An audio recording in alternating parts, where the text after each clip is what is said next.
suis tranquille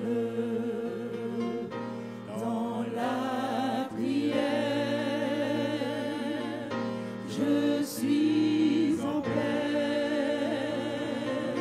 Je parle à Dieu. Mon âme vibre et tout mon être est satisfait.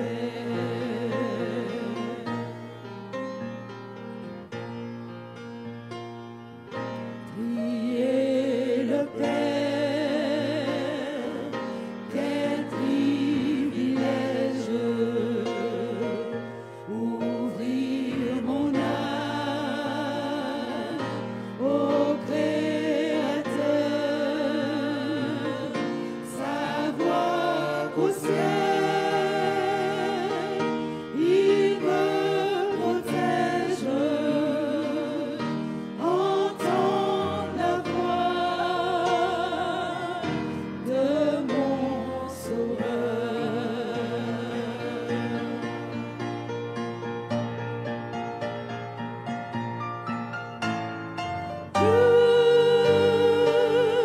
Que tu es grand,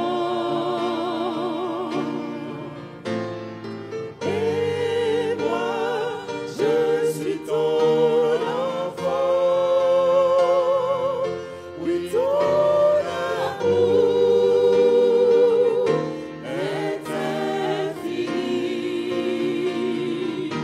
et ton pardon me rend la vie.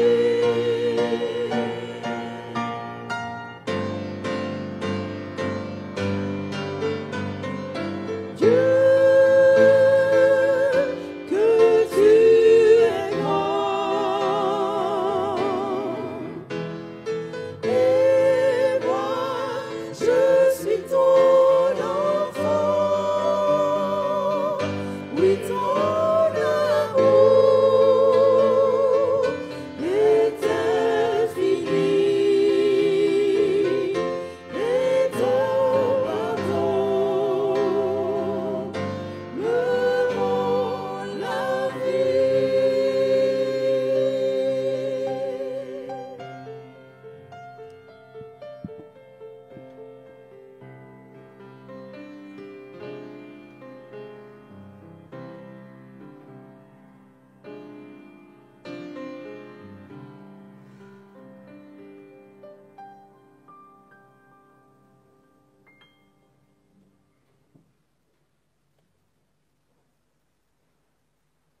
Bonsoir à tous. Dans le tous, il y a vous et ceux qui ne sont pas physiquement avec nous, mais qui sont avec nous quand même, parce qu'ils partagent ce moment en regardant cette rencontre à travers notre chaîne YouTube. Nous sommes contents de les avoir. C'est lundi, deuxième jour de la semaine. C'est souvent synonyme de recommencement. Hein. On recommence le travail, on recommence l'école, etc. Et malgré cela, nous sommes ici. Ça veut dire que quelque part, nous avons compris que la prière est un élément extrêmement important dans la vie du chrétien. Et je dis merci au Seigneur pour le privilège qu'il nous donne d'être réunis ici ce soir, de pouvoir prier. C'est les 10 jours de prière, donc nous allons passer du temps en prière. Il y aura un petit moment de réflexion comme chaque soir, mais nous allons passer du temps en prière. Nous avons besoin de cette connexion-là dans un monde qui est en train de partir à l'envers, dans une Martinique qui est méconnaissable, dans une église qui est parfois affaiblie. On a besoin de prière plus que jamais. Et je voudrais qu'on puisse prendre le temps de prier ce soir. Nous allons au préalable ouvrir la parole de Dieu et permettre à cette parole de nous éclairer et de nous amener, de nous interpeller s'il le faut pour que nous puissions harmoniser nos vies à la volonté divine. Lorsque nous prions, nous disons « Notre Père qui es aux cieux, que ton nom soit sanctifié. » Il y a une partie de la prière où on dit « Que ton règne vienne. » Que ton règne vienne. Quand ton règne vienne, on pourrait dire que ton royaume soit établi. D'accord? Le règne, royaume. Quand on parle de royaume, vous avez déjà eu l'occasion d'entendre ce mot-là. Je voudrais vous inviter à ouvrir vos Bibles. On va prendre un texte où il est question de royaume, et on va parler de royaume ce soir. Dans Luc, chapitre 17. Luc, chapitre 17, versets 20 et 21. Le texte est à l'écran, mais c'est bien de l'avoir sous les yeux dans vos Bibles. Alors vous qui nous regardez par Internet également, prenez le temps de vivre le moment avec nous. Ouvrez vos Bibles avec nous. Luc 17, versets 20 et 21. Et on garde cela à l'esprit avec cette partie de la prière où il est dit que ton règne vienne. Alors qu'est-ce que le texte dit? Les pharisiens demandèrent à Jésus quand viendrait le royaume de Dieu. Il leur répondit, le royaume de Dieu ne vient pas de manière à frapper les regards. On ne dira pas, il est ici ou il est là, car voici, le royaume de Dieu est au milieu de vous. Extrêmement intéressant comme déclaration. Le royaume de Dieu est au milieu de vous. Quand on dit royaume, qu'est-ce qui vous vient tout de suite à l'esprit? Nous qui avons grandi entourés des livres avec des histoires fantastiques. Quand on dit royaume, on pense à quoi? Un roi, une reine. Regardez à l'écran, ça va peut-être vous rafraîchir la mémoire. Vous avez des reines, des rois, des châteaux, des princes, des princesses, parfois même des grenouilles. Et puis il y a aussi, en dehors des contes, il y a aussi des vrais rois, des vraies reines. Vous reconnaissez les deux qui sont là? D'accord. Donc les deux qui sont là, vous les avez vus où? À la télévision. Mais ce sont quoi? Ce sont les monarques, c'est le roi de quel pays? D'accord. Roi Charles, c'est ça son nom? Et l'autre c'est Camilla, c'est ça? Charles et Camilla, d'accord. Eux, ils règnent sur le Royaume-Uni. Alors c'est extrêmement intéressant de mentionner ces personnages-là parce que quand on dit royaume, vous savez que par exemple le roi d'Angleterre, il a un certain nombre de pouvoirs.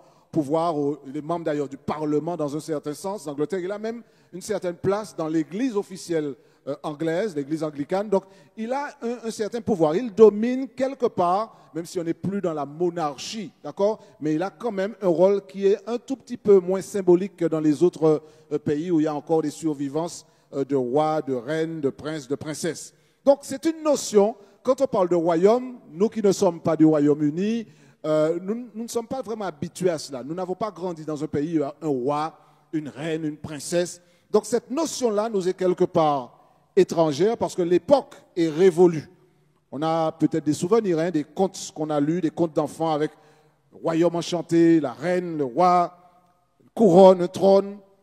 Et puis plus près de nous, comme je l'ai dit, à part ces pays-là, il y a d'autres contrées où il y a un roi, une reine, même si on n'en entend pratiquement pas parler parce que le rôle est vraiment honorifique. Mais dans la Bible, nous l'avons lu dans les versets tout à l'heure, il est question de royaume. Un royaume dont on parle dans des termes assez particuliers.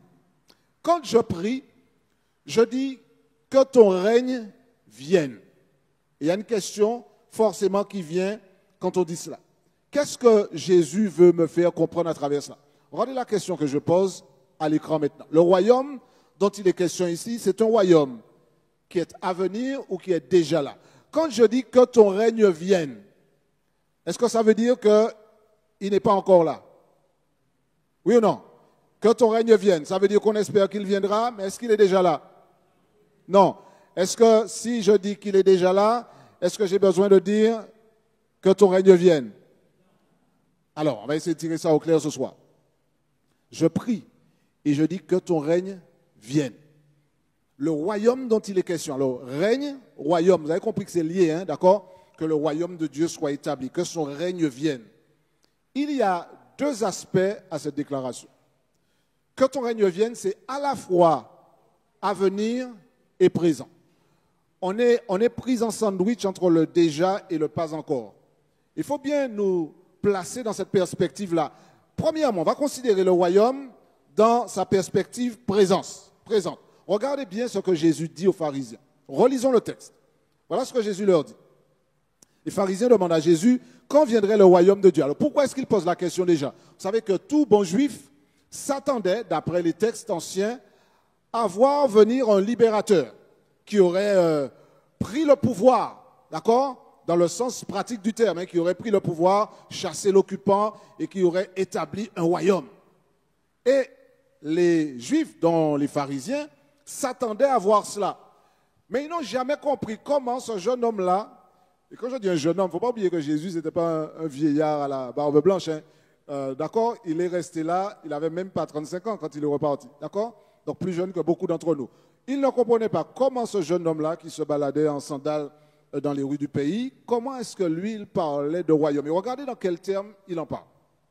Au verset 17 qu'on a lu, les pharisiens demandent donc quand viendrait le royaume de Dieu. Et il leur répondit, le royaume de Dieu ne vient pas de manière à frapper les regards.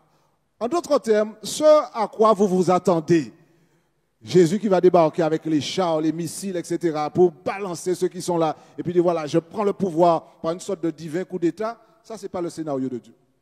Donc, il dit, le royaume de Dieu n'est pas un royaume qui vient de manière à frapper les regards. On ne dira pas, il est ici ou il est là. Et puis, il ajoute une phrase qui est extraordinaire. Il dit, car voici, le royaume de Dieu est présent. D'accord? Le royaume de Dieu est, où est-ce? Au milieu de vous. En d'autres termes, Jésus est en train de leur dire, mais vous cherchez le royaume, mais il ouvre un autres là, il est là. D'accord? Le royaume de Dieu est au milieu de vous. Qu'est-ce que Jésus veut dire par là?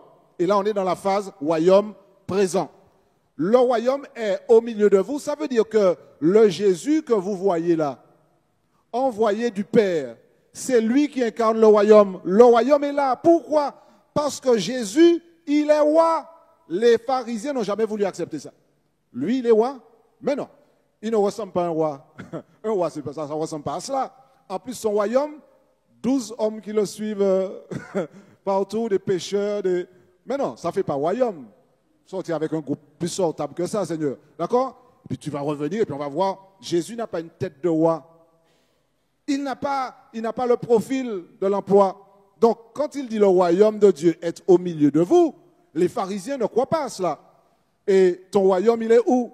Donc, Jésus va planter une déclaration là, le royaume de Dieu est au milieu de vous. J'aime cette déclaration parce que quand il dit cela, il est en train de présenter une vérité que beaucoup ont rejetée. Certains ont accepté heureusement, mais beaucoup jusqu'à la fin n'ont pas accepté ça. Vous vous rappelez que quand Jésus a été crucifié, avec dédain et mépris, ceux mêmes qui lui posaient la question ont fait en sorte qu'on lui place une couronne. Pas parce qu'il reconnaissait qu'il était roi, mais il dit, voilà, justement, tu disais que tu étais roi, mais on va te donner une couronne. Mais on lui a donné une couronne d'épines. Et puis, ils sont allés même plus loin, ils ont placé l'inscription, Jésus, roi des Juifs. Jésus de Nazareth, roi des Juifs. Donc, ce n'était pas un aveu de la divinité de Jésus, de sa grandeur, de sa souveraineté. C'était une manière de se moquer de lui. Mais Jésus avait bien dit au départ, certains avaient compris d'autre part, le royaume de Dieu est au milieu de vous. Donc, même si vous ne l'avez pas reconnu, il est au milieu de vous. J'aime cette déclaration-là parce qu'elle dit simplement que Jésus, en fait, nous dit à nous tous, le royaume est à votre portée. Vous le cherchez ici ou là, mais non, mais il est à votre portée. Il est au milieu de vous. Alors, quand je dis à votre portée, certaines traductions, on est encore bien dans la traduction en français, le royaume de Dieu est au milieu de vous. Dans certaines traductions, notamment en anglais, on va dire le royaume est en vous. Il y a un peu de vrai dedans, mais c'est plus intéressant de dire qu'il est au milieu de vous. Parce que ceux à qui Jésus parle là, c'est qui? C'est des pharisiens. Le royaume au milieu de vous, enfin en vous, pas très bien pour les pharisiens. Eux, ils n'avaient pas du tout accepté Jésus et l'incarnation du royaume. Donc Jésus dit, le royaume est au milieu de vous, il est à votre portée. La balle est dans votre camp, c'est à vous de répondre. Le royaume, il est là. Vous demandez, quand est-ce que viendra le royaume? Mais il est là. Il est là. Je suis celui qui incarne le royaume. C'est moi le roi. Vous ne le reconnaissez pas, mais je suis venu pour pouvoir montrer que le royaume que je suis venu incarner, il est à portée de main de tous ceux qui veulent. Tous ceux qui veulent être citoyens de ce royaume-là le peuvent. Et moi, quand je lis ça aujourd'hui, en 2025, la seule question que j'ai à me poser, parce que je n'étais pas là quand la question a été posée, la question que je dois me poser, elle est celle-ci. Qui est assis sur le trône dans ma vie? Vous savez, quand vous regardez à la télévision, le trône, comme celui que vous voyez à l'écran là, tout le monde ne peut pas l'occuper. D'accord? D'ailleurs, j'ai toujours été fasciné. Alors, ça, c'est une parenthèse que vous allez effacer au montage. Il y a toujours une chaise qui ressemble à un trône dans les églises adventistes. C'est la chaise du milieu. D'accord? C'est la chaise réservée au pasteur. Donc, samedi prochain, je viens avec une couronne. Alors, ça m'a toujours fait sourire parce qu'en fait, j'espère que personne ne prend ça pour un trône. Mais vous savez, quand on parle de trône, c'est là où s'assoit qui? Sur le trône, c'est le monarque qui s'assoit, c'est le roi, d'accord? C'est le souverain, c'est sa place. Ma vie est considérée comme un trône. Prenons cette image-là. La question, c'est qui est assis sur le trône de ma vie? En d'autres termes, qui règne sur moi? Qui est-ce qui a le contrôle de ma vie? La question, elle est là en fait, puisque le royaume est déjà là. Oui, parce que Jésus est venu, il n'y a pas de problème. Mais ce royaume-là, on peut le voir de manière beaucoup plus large. Et il y a une chose que j'ai comprise, et pour moi c'est extraordinaire d'intégrer cela dans ma compréhension. Qui est assis sur le trône? Si je peux répondre à cette question, c'est Jésus qui est assis sur le trône. Vous savez ce que ça veut dire? Ça veut dire que maintenant, Jésus est assis sur le trône, donc le royaume de Dieu est déjà là. Donc partout où je suis, partout où un chrétien, où Jésus est assis sur le trône de sa vie, le royaume de Dieu se trouve là. Je n'ai pas besoin d'avoir une couronne. Je n'ai pas besoin de m'appeler Patrick Ier ou bien peu importe. Je n'ai pas besoin de tout ça. À partir du moment où mon cœur est devenu un trône, où le Seigneur a pris place, ça veut dire que j'ai soumis ma vie au contrôle du Seigneur. Je lui ai remis les clés. C'est lui qui dirige. Et partout où je vais, le royaume de Dieu est présent. Parce que j'ai choisi de dire, Seigneur, c'est toi le roi. Assieds-toi sur le trône. Et tu contrôles. Ça, c'est une question qu'on devrait se poser à chacun. Ce n'est pas parce que je viens à l'église que le Seigneur est assis sur le trône. Le Seigneur est assis sur le trône parce que j'ai ouvert la porte. Et puis je lui ai dit, personne d'autre ne mérite cette place, sinon toi.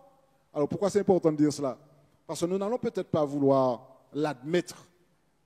Mais mes amis, si on veut être vraiment honnête avec nous-mêmes, bien souvent, qu'est-ce qui est assis là? Vous savez pas qui?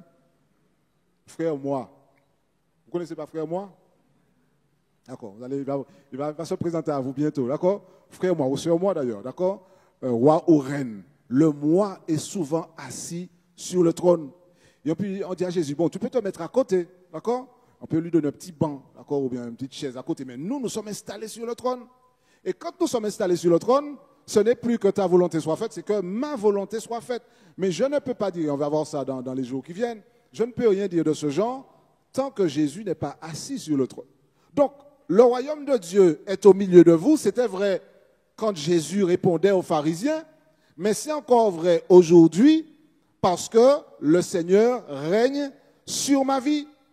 Israël, je l'ai dit, avait cherché à recevoir un souverain humain qui aurait régné. C'est ce qui a trompé le peuple de Dieu. Ils ont attendu un homme qui viendrait, une sorte de nouveau Moïse, qui aurait renversé les Romains, et puis qui aurait dit maintenant, voilà, on prend le pouvoir. En plus, certains ont vu Jésus et se sont dit peut-être que c'est lui. Ils se sont dit, ce serait bien quand même qu'il puisse à un moment ou à un autre chasser les Romains et puis prendre le pouvoir. Vous imaginez? Il peut guérir les malades, les gens aveugles, on donne la vue, il n'y a pas à manger, il multiplie les pains, les poissons. Ben, on a le président qu'il faut. On a l'homme qu'il faut. Donc là, on va voter pour lui. Sauf que Jésus, il n'a pas la tête d'un roi, d'après beaucoup de personnes. Et en plus, un roi qui accepte que des gens viennent le saisir dans un jardin, le traînent, crachent sur lui, ça fait pas très roi, ça. Quand on est royal, on se tient droit, et puis d'un coup de main, on balance les gens qui viennent vous arrêter. Non, Jésus se laisse arrêter. Jésus laisse les gens cracher sur lui, le mépriser, le fouetter, et puis le placer sur une croix. Ça, c'est un roi. Et c'est là où Jésus fait quelque chose d'extraordinaire. Il est en train de démontrer que le royaume dont il parle, ce n'est pas un royaume militaire, c'est un royaume d'amour et de justice. Et quand Jésus meurt sur la croix, c'est la démonstration que ce roi-là, c'est un roi d'amour. Et c'est pourquoi aujourd'hui, quand je le laisse s'asseoir sur le trône de ma vie, je suis en train de lui dire, Seigneur, tu fais de moi également un représentant de ton amour. Et vous comprenez pourquoi C'est facile de se mettre à genoux et puis de dire, notre Père qui es aux cieux, que ton nom soit sanctifié, que ton règne vienne. Facile de dire cela. Mais toutes les fois où j'ouvre ma bouche pour dire cela, je suis en train de dire, non pas que ton règne vienne, Seigneur, reviens. Il y a de cela aussi, on va le voir dans un instant. Mais je suis d'abord en train de dire qu'à travers ma vie, les gens voient que c'est toi qui es assis sur le trône. Toutes les fois où je fais cette prière-là, j'ai appris cette prière-là depuis que j'étais gamin. On la récite tous. Et ce n'est pas une mauvaise chose de connaître le Notre Père. D'accord? Ce n'est pas une mauvaise chose du tout. Même si aujourd'hui, j'ai l'impression que, même dans l'Église, quelque chose d'aussi basique passe à la trappe. Il y a peut-être des gens qui ne connaissent pas le Notre Père. On parle de la prière du Seigneur. Hein. Il y a des gens qui ne connaissent pas. Il y a un pasteur des États-Unis qui m'a dit que, j'espère qu'il n'a pas inventé l'histoire, il m'a dit qu'il y a quelqu'un qui a dit à un autre, je te donne $50, allez, $100, si tu es capable de me réciter le Notre Père. Je pense que toi, tu ne connais pas. Tu n'as pas l'air d'être un chrétien qui va à l'église, donc tu ne connais pas le Notre Père. Je te donne $100 si tu récites le Notre Père. L'homme m'a dit, ok, il n'y a pas de problème. Et puis il a dit, ô Éternel qui est dans les cieux, alors que je vais m'endormir, veille sur moi et réveille-moi frais et dispo demain matin. Amen. Et l'homme lui a dit, eh bien, je ne pensais pas que tu connaissais le Notre Père. Tiens tes 100 €. Lui-même, alors c'est renversant cette histoire. Il a donné 100 € à l'homme parce que cette prière-là, qui n'a rien à voir avec le Notre Père, il a compris que c'était le Notre Père. Voyez un petit peu dans quel état. Alors j'espère que personne ici n'aurait fait cela. D'accord? Que tout le monde connaît au moins le Notre Père. Mais il ne s'agit pas de connaître le Notre Père. Vous vous rappelez ce qu'on a dit tout à l'heure? Si je dis que ton règne vienne, qu'est-ce que j'ai dit en réalité? Quand j'ai dit que ton règne vienne, j'ai dit Seigneur, moi, je deviens un représentant de ce royaume-là. Jésus est sur le trône, c'est lui qui règne dans ma vie, et les gens qui me voient vivre voient un citoyen du royaume. Mais est-ce que c'est vraiment ce qui se passe dans la réalité? Est-ce qu'en réalité, je suis ce chrétien-là qui représente dignement le royaume? Donc c'est à la fois une déclaration qui m'amène à dire que ton règne vienne, ça veut dire que ma vie soit une démonstration que tu règnes en moi, que les gens voient que c'est toi qui es assis sur le trône, mais ça veut dire aussi autre chose. Et c'est là où on passe à la deuxième phase de cette déclaration. Je l'ai dit que c'est à la fois le déjà et le pas encore. Déjà parce que Jésus est venu, et il a dit aux pharisiens, à juste titre, le royaume est parmi vous. Ce n'est pas la peine d'aller chercher là, il est parmi vous là. Il est au milieu de vous. Les pharisiens n'ont pas compris parce que dans leur esprit, ils cherchaient autre chose. Et puis nous, les disciples par extension, qui avons accepté d'être les disciples de Jésus, donc, nous sommes aussi des personnes chez qui le Seigneur règne, et partout où nous sommes, le royaume est déjà là.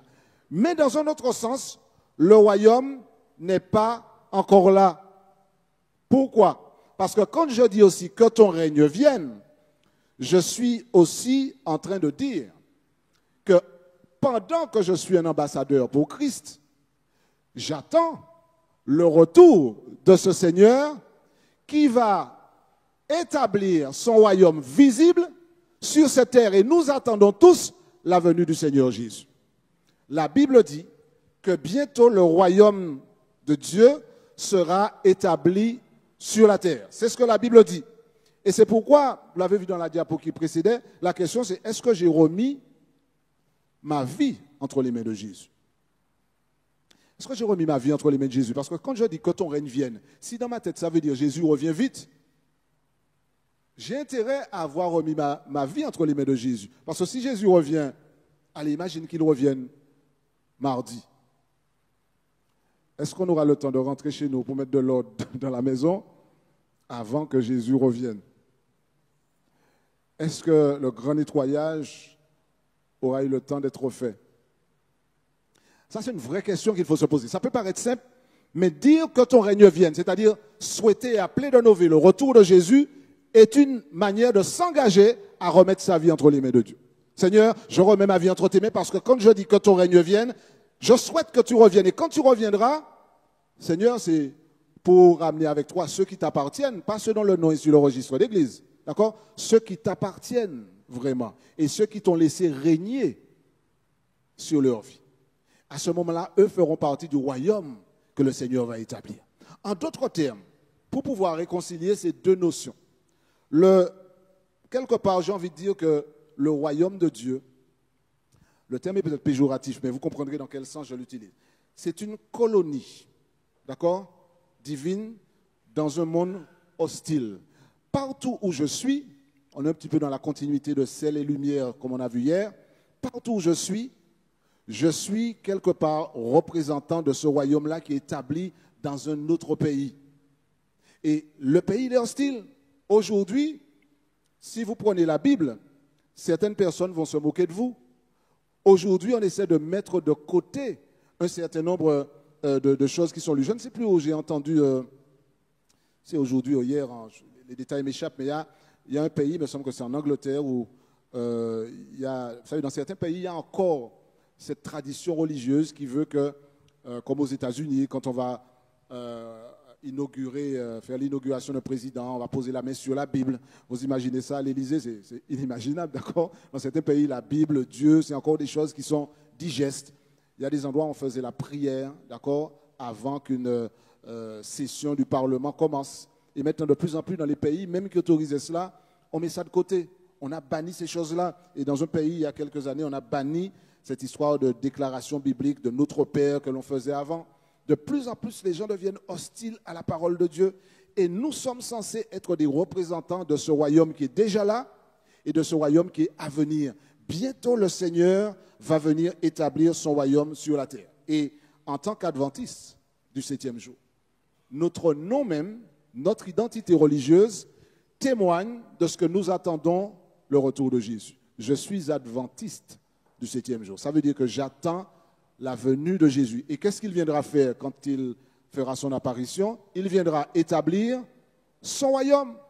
Le royaume que je représente déjà aujourd'hui.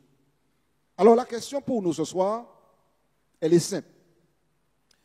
Est-ce que quand je dis que ton règne vienne, est-ce que c'est vrai pour moi? Est-ce que je peux ajouter, si quelqu'un dit, mais que ton règne vienne, tu parles de quoi? Est-ce qu'on pourra leur dire, comme Jésus, le royaume de Dieu est au milieu de vous? Ou bien est-ce qu'on ne pourra pas dire cela parce qu'on ne représente pas ce royaume-là et que Jésus n'est pas assis sur le trône? Vous voyez ce qui est important dans cette déclaration, que je m'assure que Jésus est assis sur le trône. Et à partir du moment où il règne sur ma vie, je deviens le territoire de Jésus. Mes pensées, mes actions deviennent le territoire, le domaine de Jésus. D'accord? Le royaume, c'est ça. Ça veut dire c'est le domaine du roi. Donc, il règne sur mon cœur. Et tout ce que ma vie va produire, eh bien, sera sous le contrôle du souverain. Est-ce qu'il est le souverain de ma vie? C'est aussi simple que cela. J'ai souvent, vous savez, nous tous, quand nous avons grandi, nous avons récité le Notre Père. Nous l'avons bien dit, réciter le Notre Père. On a combien de fois dit que ton règne vienne sans forcément être debout derrière ce qu'il y avait dans cette déclaration. Que ton règne vienne, c'est peut-être une manière de dire, Seigneur, je sais que tu vas revenir bientôt, donc nous, on n'a pas de problème avec ça. Le texte, il dit autre chose. Il dit que maintenant, le royaume est déjà là. Mais il dit aussi que comme je sais qu'il va venir, je m'engage à être un chrétien qui attend le retour de Jésus et qui fait une chose. Et c'est avec ça que je vais terminer. Si j'annonce la venue du royaume, qui dans une certaine phase est déjà là, mais qui dans un autre sens est à venir, je m'engage quelque part à travers l'évangélisation, la bienfaisance, la proclamation du message, à élargir ce royaume, parce que c'est la mission que le roi nous a donnée. Quand il nous dit aller prêcher l'évangile, il n'est pas en train de dire, écoutez, vous n'avez rien à faire, donc je vais vous donner une occupation. Non, il est en train de dire, ce royaume-là, que vous avez choisi d'être quelque part ou d'incarner, eh bien, il faut l'élargir. Allez, faites d'autres disciples. Invitez d'autres personnes à m'accueillir comme souverain assis sur le trône de leur vie.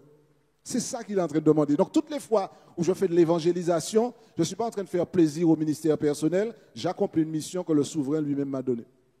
C'est une autre manière de voir les choses. On peut concevoir l'évangélisation et la bienfaisance comme une corvée, d'accord, dont il faut s'acquitter parce que, bon, on ne sera pas bien vu si on ne va pas faire un petit peu d'activité missionnaire.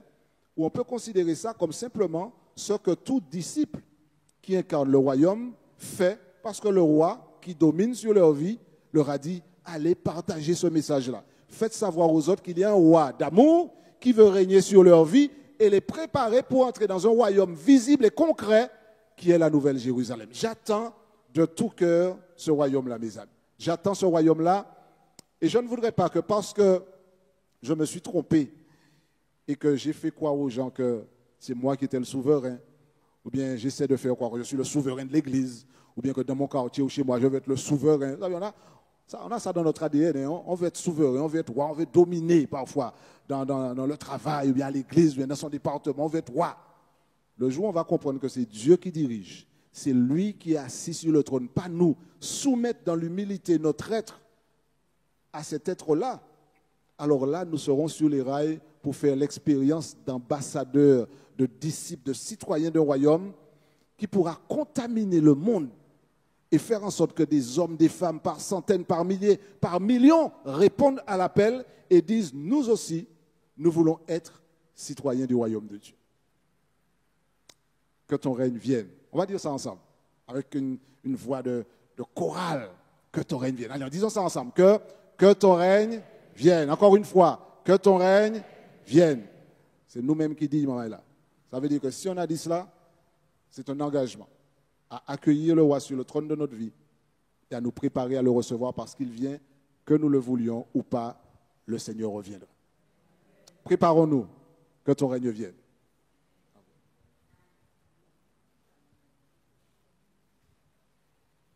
Nous allons avoir juste le chantème maintenant et après le chantème, Daniel Procope dirigera le moment de prière, le temps de prière pour terminer notre rencontre.